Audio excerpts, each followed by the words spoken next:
everyone, and welcome back. In today's video, I wanted to take you on a tour of my Conophytum. I am absolutely obsessed with these little creatures, and I think creatures is absolutely the right word to describe them because they are just marvelous. There are so many different forms, shapes, colors, patterns, textures, and I can't get enough of them. So I started growing Conophytum around 5 years ago, 5 years ago, something like that.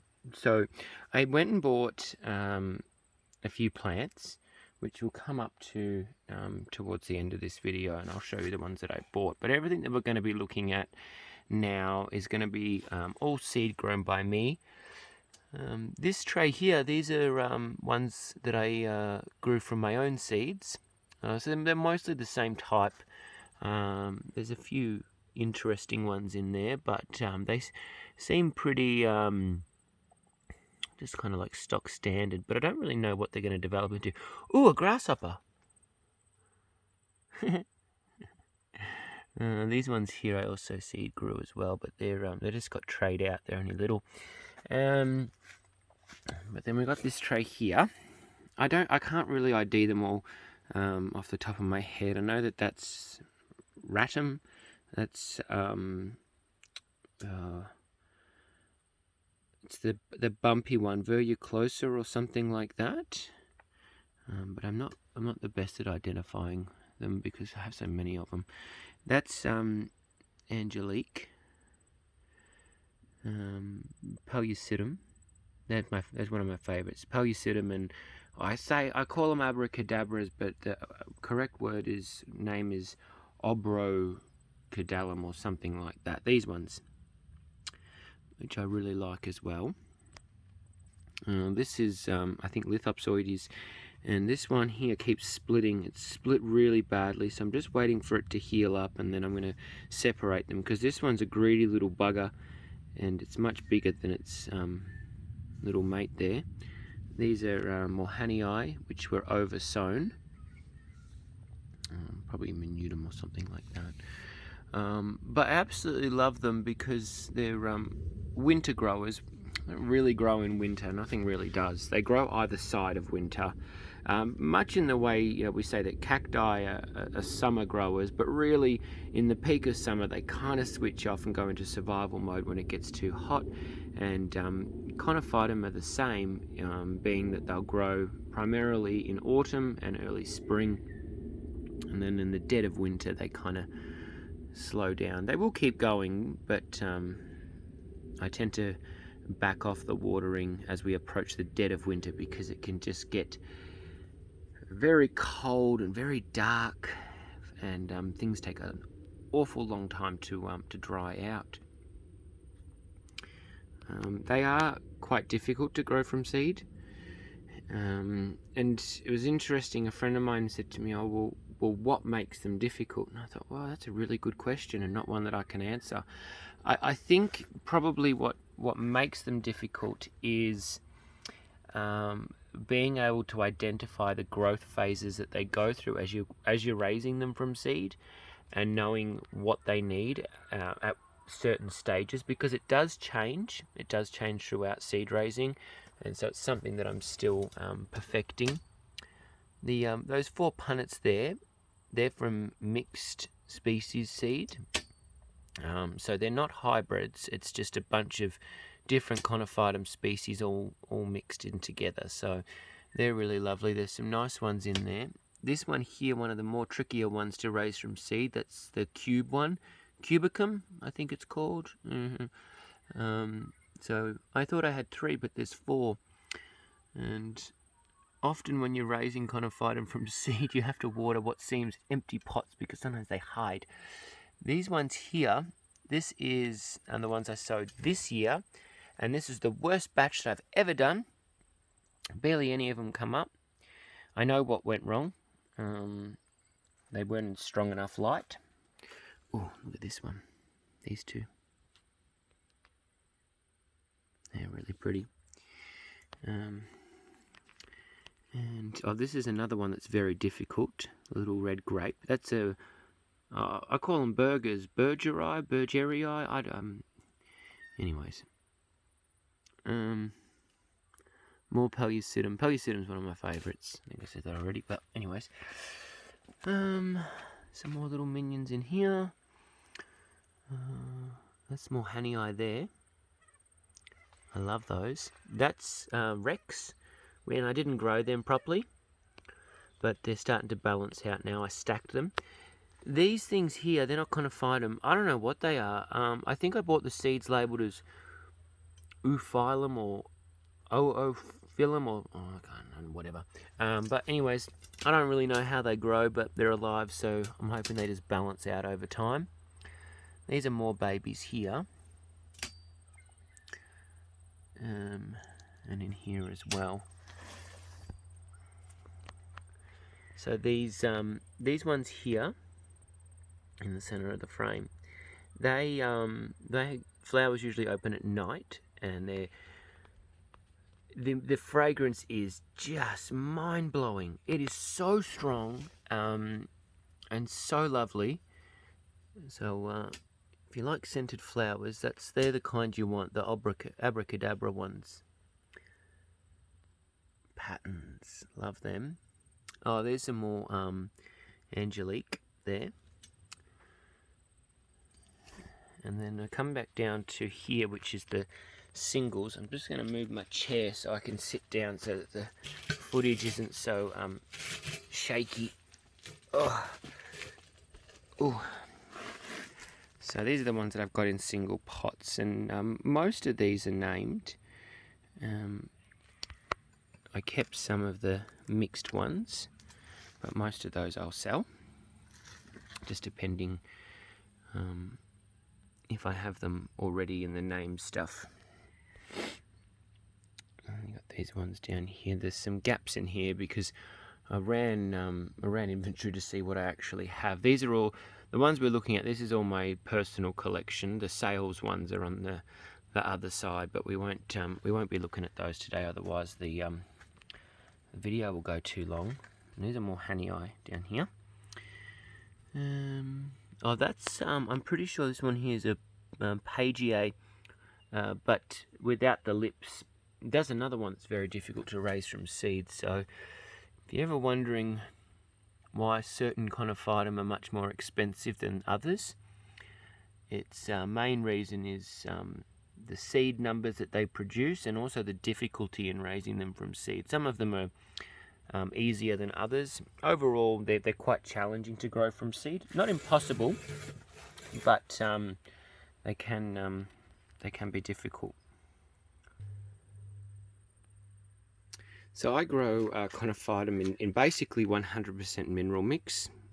As many of you will know, I don't top dress. The substrate mix that I use, it doesn't call for it. I don't see any benefit in it because I grow mostly in straight gravel, so piling more gravel on the top doesn't seem to make any sense to me, and also I don't really like the way it looks. I prefer this natural sort of look. So in the mix there is fine grade pumice, and also scoria or volcano rock, and just whatever other bits of gravel I've got lying around. I use non-reactive gravel, so there's nothing that's going to alter the pH. You might see like a little bit of quartz in there, and there's a few little bits of bark and stuff, but there's not really a significant amount of organics in there. This one's one of my favorites. He's always been the fastest growing out of the lot. So this row across here, they're all the same, and this one here is just an overachiever, so I like him a lot. But I mean, some of these are just marvelous. Like, you look at them and you just think, my goodness. It's very hard to video them because they're small, so the camera doesn't like looking at them. But they the flowers that open during the day don't smell, but the ones that open at night will. This one here I did not grow myself from seed, or that one there. I bought those.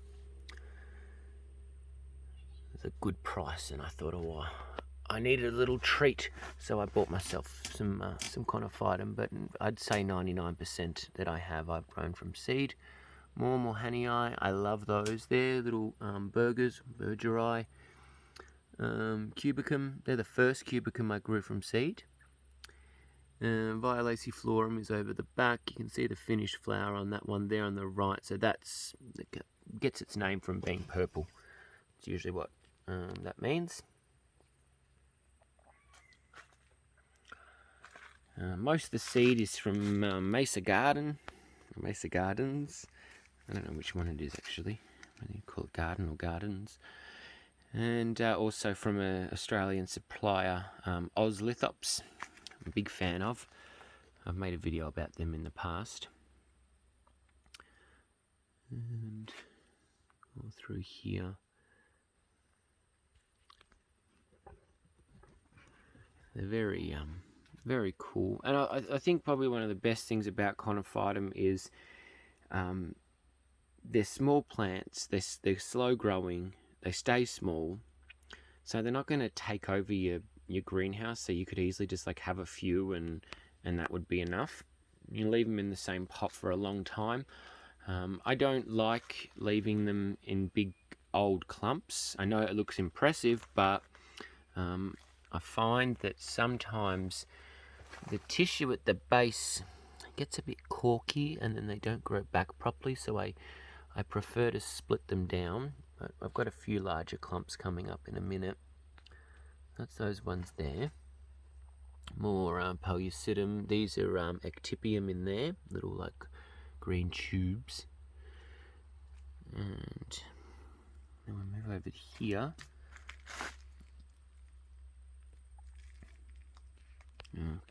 See how it's got like the husk on it? So you shouldn't be rough with them.